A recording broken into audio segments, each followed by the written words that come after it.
আমি দেখবো, তারপর কিচ্ছু বলবো না। তবে তুই যদি বুদ্ধিমান হস, ভুল করলো তোর জন্য একটা সুযোগ দিচ্ছি। আল্লাহ কি সুযোগ? তওবা করে আস্তে করে আমার কাছে মাপছি, আমার দলে আমার কাছে ফিরে চলে আয়। এতটুক সুযোগ আমি তোকে দিচ্ছি। আল্লাহ কতদিন পর্যন্ত? সেই সময় বলে যে মৃত্যুর আগ পর্যন্ত। আল্লাহ 24 ঘন্টায় কোন টাইমে? ওই যে কোনো টাইম। তুই সকাল 10টা বাজে করলো আমাকে পাবি, 1টা বাজে করলো আমাকে পাবি, 2টায় ডাক দিল আমাকে পাবি, 5টায় ডাক দিল আমাকে পাবি। রাতের গভীরে সবাই যখন ঘুমিয়ে থাকে তখনও যদি তুই আমাকে একবার আল্লাহ বলে ডাক দেস, ফাজকুরুনি আযকুরুকুম আয়াতের ছায়া তলে আমি আল্লাহ তোকে তখনও সাড়া দিব। বলেন সুবহান। তোর সব দায়িত্ব আমি নিলাম। আমি কি কষ্ট দিয়ে দিচ্ছি?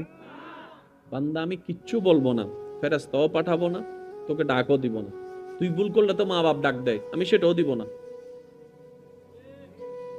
আল্লাহ, তা আমি যদি নামাজের কথা ভুলে যাই, যে ব্যস্ত থাকি, ঘরের বউ একটা জিনিস আনতে বলছে, মাঝে মধ্যে এটাও মনে থাকে না। কথা বলেন না রে ভাই। মাঝে মধ্যে ঘর থেকে যে একটা ওষুধ আনতে বলে, কাজের ব্যস্ততার চাপে ওই ওষুধের নামটাও মনে থাকে না, ফেলে চলে আসি ঘরে, পরে গিয়ে আবার আফসোস করতে হয়। আল্লাহ, আমি যে 5 ওয়াক্ত নামাজের কথা যদি ভুলে যাই, আমার কি দোষ? রব বলে, যাচ্ছে যা, নামাজের টাইম যেহেতু তুই সবসময় মনে রাখতে পারবি না, আমি নবীর মাধ্যমে মুয়াজ্জিনকে একটা দায়িত্ব দিয়ে দিলাম, 5 ওয়াক্তে 5 বার আজান দিয়ে তোকে স্মরণ করাই দিল। ঠেকা তোদের, কিন্তু স্মরণ করাই দিচ্ছি আমি আল্লাহ। এবার আল্লাহ তাআলা মুয়াজ্জিনকে বলে, মুয়াজ্জিন, আমার বান্দা তুই ডাকলে জীবনও আসবে না। বুঝতে হবে একটু কথা। আমার বান্দাটারে তুই যদি ডাকস, জীবন আসবে না। ডাইরেক্ট হবু দে তোর বদ দিন সন না আর এটা হদ দে গিললে। আমার বান্দা বলতে পারে। আমার বান্দা যেহেতু এভাবে বলবে, একটা কাজ কর, আমার বান্দাকে আমার নামটা আগে স্মরণ করে দে। আল্লাহু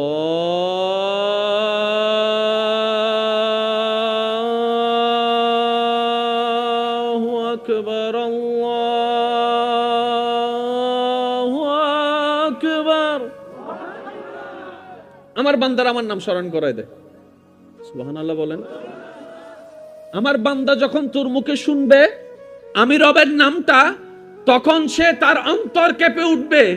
যার জমিনে থাকি তার পক্ষ থেকে ডাক এসেছে, সুবহানাল্লাহ। যার হুকুমে এসেছি ওনার পক্ষ থেকে ডাক এসেছে। যার পক্ষ থেকে রিজিক আসে ওনার পক্ষ থেকে ডাক এসেছে। যার হুকুমে আমার নিঃশ্বাস নেওয়া এবং ফেলা হয় ওই রবের দরবার থেকে ডাক এসেছে। বলেন না সুবহান। পৃথিবীর বুকে এমন কোন বিষয় নাই যে বিষয়ের মধ্যে তর্কাতর্কি, ঠেলাঠেলি, দুই দল নাই। প্রত্যেকটা বিষয় নিয়ে মানুষের দ্বিমত আছে, আছে, ছিল, থাকবে। সবচাইতে বড় সত্য, মহাসত্য, চিরন্তর সত্য হচ্ছে এক আল্লাহ। আল্লাহর চাইতে বড় সত্য আর কেউ। এই আল্লাহ নিয়েও দুই দল। যুবকরা একটু আওয়াজ দিতে হবে। এই আল্লাহ নিয়েও কেউ বলে যে স্রষ্টা আছে, আবার কেউ বলে দুই দল। কয় দল? তাহলে আপনি যতদিন এই পৃথিবীতে নিঃশ্বাস নিবেন আপনাকে এগুলোর ভিতরেই যেতে হবে। এটা থেকে বাঁচার দ্বিতীয় কোনো উপায়। এবার আমি শুধু আপনাদেরকে বলবো, আপনারা শুধু একটু বুঝে বুঝে উত্তর দিবেন। আমাদের দেশের রাজনীতি নিয়েও দলাদলি আছে না নাই? দ্বিমত আছে না নাই? জমিন নিয়ে, জায়গা নিয়ে, ঘর নিয়ে, ভাই বোন নিয়ে, আল্লাহ নিয়েও দ্বিমত, নবী নিয়েও দ্বিমত, ওলি নিয়েও দ্বিমত, আহলে বাইত নিয়েও দ্বিমত, সাহাবা নিয়েও দ্বিমত। কিন্তু একটা বিষয়ে কোনো দ্বিমত নাই, সেটা হচ্ছে মরতে হবে। বুঝতে পারিনি মনে কথাটা না? আপনি যেই দলের মানুষকে আনেন সবাই বলবে যে হ্যাঁ একদিন মরতে হবে, একদিন। মরা নিয়ে কোনো দ্বিমত নেই। কিন্তু আবার মরার পরের জীবন নিয়ে দ্বিমত আছে। কেউ বলে যে পরকাল আছে, কেউ বলে যে পরকাল নাই, কেউ বলে যে জান্নাত আছে, কেউ বলে যে জান্নাত নাই, কেউ বলে যে জাহান্নাম আছে, কেউ বলে যে জাহান্নাম নাই, কেউ বলে যে পরকালে হিসাব হবে, কেউ বলে যে মরে মাটির সাথে পৌঁছে গেলে আগুনে পুড়ে গেলে আমাদের আর খবর কি। এই শুরু হয়ে গেছে দ্বিমত। বুঝাতে পারছি কথা? আপনাদের কি কষ্ট হচ্ছে?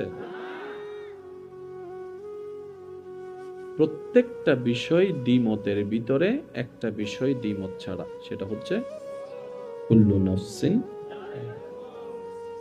যে কোনো সেক্টরের মানুষ এই কথা মানতে বাধ্য।